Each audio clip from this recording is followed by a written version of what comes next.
ಏಯ್ ಸೇವಂತಿ, ಹುಷಾರು. ಹಾ ಸರ್, ಆಯ್ತು. ಛೇ,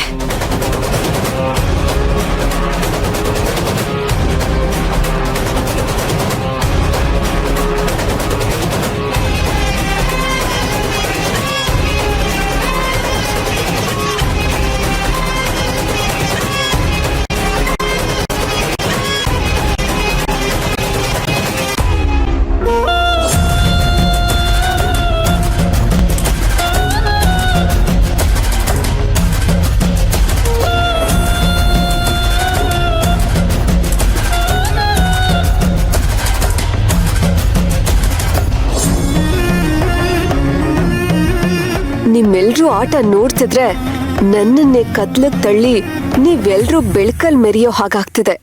ಹಾಗಾಗಕ್ ಬಿಡ್ತೀನ ನಾನು? ಈ ಮೀರಾ ಬಿಡ್ತಾಳ? ನೆವರ್.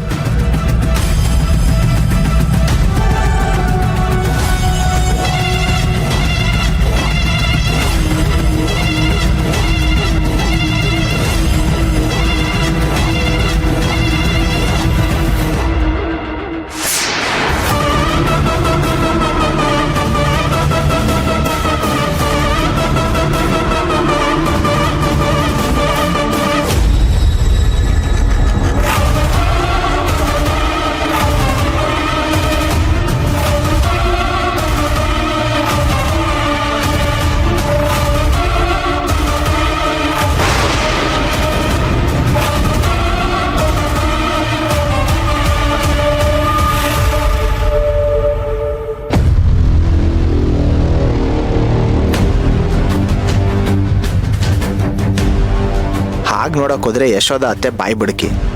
ಅವ್ರ ಹತ್ರ ಗುಟ್ಗಳು ಜಾಸ್ತಿ ದಿನ ನಿಲ್ಲಲ್ಲ. ಬಡ ಬಡ ಅಂತ ಒಂದಲ್ಲ ಒಂದು ದಿನ ಒದರ್ಬಿಡ್ತಾರೆ.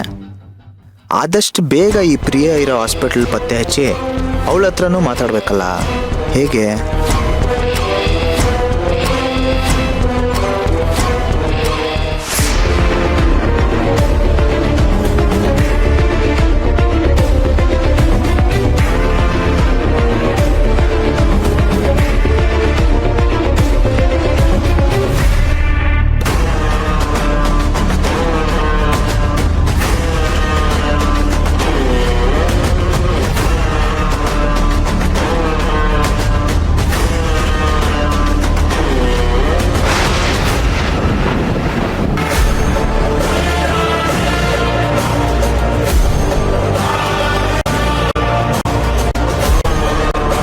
ಅಯ್ಯೋ ಅಣ್ಣ, ಅಣ್ಣ ಬೆಂಕಿ!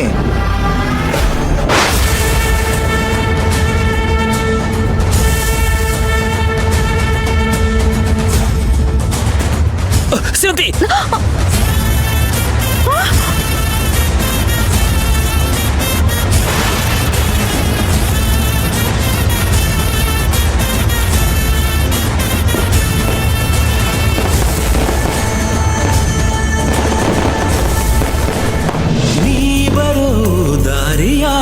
ಕಾಯುತ್ತಾ ಕುಳಿತರೆ ಹಗಲಿಗೂ ರಾತ್ರಿಗೂ ಯಾಕು ಸಂಶಯ?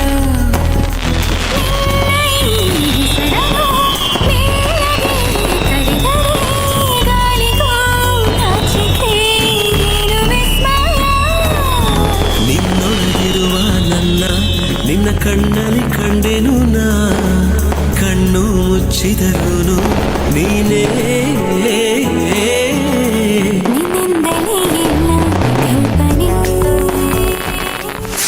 ಅಶ್ವಿ, ನಿಂತ್ಕೋ. ಒಂದೇ ಒಂದ್ ನಿಮಿಷದಲ್ಲಿ ಸಡನ್ ಆಗಿ ನನ್ನ ಪ್ಲಾನ್ ಎಲ್ಲ ಹಾಳು ಮಾಡ್ಬಿಟ್ಟೆ. ಏನಾಯ್ತು? ನಾನೇನ್ ಹಾಳು ಮಾಡಿದೆ? ಈಗ ತಾನೇ ಹಾಳು ಮಾಡ್ತೀಯಲ್ಲಪ್ಪ. ಅರ್ಜುನ್ನ ಎಚ್ಚರಿಸಿ, ಸೇವಂತಿನ ಉಳಿಸಿ, ನನ್ನನ್ನ ಸಾಯಿಸಿ, ಎಲ್ಲರ ದೃಷ್ಟಿಲೂ ದೊಡ್ಡ ಹೀರೋ ಆಗ್ಬಿಟ್ಟಿಯಲ್ಲ.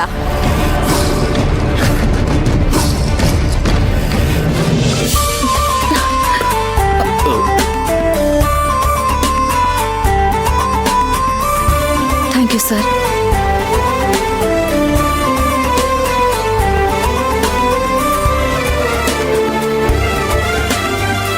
ನನ್ನ ಜೀವನ ನಾನು ಸೇವ್ ಮಾಡ್ಕೊಂಡೆ ಸೇವಂತಿ. ಅದಕ್ಕೆ ಥ್ಯಾಂಕ್ಸ್ ಎಲ್ಲ ಬೇಕಾಗಿಲ್ಲ. ಅಯ್ಯೋ ಅಯ್ಯೋ ಅಯ್ಯೋ, ಎಂತ ಅನಾಹುತ ಆಗ್ತಿತ್ತು.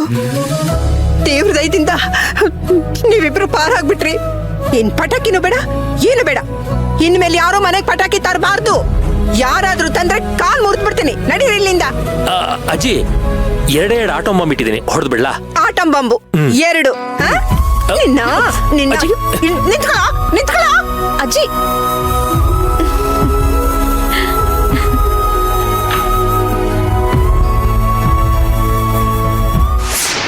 ಅಂದ್ರೆ ಇದು ನಿನ್ ಪ್ಲಾನಾ? ಬೆಂಕಿ ಹಚ್ಚಿದ್ದು ನೀನಾ? ಹೌದು, ನಾನೇ. ಓ ಮೈ ಗಾಡ್, ದೇವರಣೆಗೂ ಇದು ನಿನ್ ಪ್ಲಾನು ಅಂತ ಗೊತ್ತಿರ್ಲಿಲ್ಲ. ನಾನು ಎಲ್ಲರ ತರ ಇದೊಂದು ಆಕ್ಸಿಡೆಂಟ್ ಅನ್ಕೊಂಡು ಸುಮ್ಮನಿದ್ದೀನಿ. ನಿನ್ ತಲೆಯಲ್ಲಿ ಬುದ್ಧಿ ಇದೆಯೋ ಏನಿದೆ? ನನಗೊಂದು ಮಾತು ಹೇಳ್ದೇನೆ ಈ ತರ ಕೆಲ್ಸಕ್ಕೆ ಕೈ ಹಾಕಕ್ ಹೋಗಿದ್ಯಲ್ಲ. ಯಾಕೆ? ತಪ್ಪೇನು? ಮೀರಾ, ನಾನು ಸರಿಯಾದ ಸಮಯಕ್ಕಲ್ಲಿ ಹೋಗಿ ಅವ್ರನ್ನ ಎಚ್ಚರಿಸ್ತೇ ಹೋಗಿದ್ರೆ ಸೇವಂತಿಗೆ ಅಲ್ಲಿ ಏನಾದ್ರೂ ಆಗಿ ನಿನ್ ಮದ್ವೆನೇ ಕ್ಯಾನ್ಸಲ್ ಆಗಿ ಹೋಗ್ತಿತ್ತು. ಅದ್ರ ಬಗ್ಗೆ ನಿನ್ಗೇನು ಚಿಂತೆ ಇಲ್ಲ ಅಲ್ವಾ? ಅಲ್ಲ ಮೀರಾ, ಅವತ್ತೇನೋ ದೊಡ್ಡದಾಗಿ ಸೇವಂತಿನ ಕಾಪಾಡ್ತಿರೋದೆ ನಿನ್ ಮದ್ವೆಗೋಸ್ಕರ ಅಂತ ಬಂದು ಹೇಳ್ಬಿಟ್ಟೆ. ಇವತ್ ನಾನು ಇದು ನಿನ್ ಪ್ಲಾನ್ ಅಂತ ಗೊತ್ತಿಲ್ದೇನೆ ನಾನು ಅವಳನ್ನ ಕಾಪಾಡ್ಬಿಟ್ಟೆ.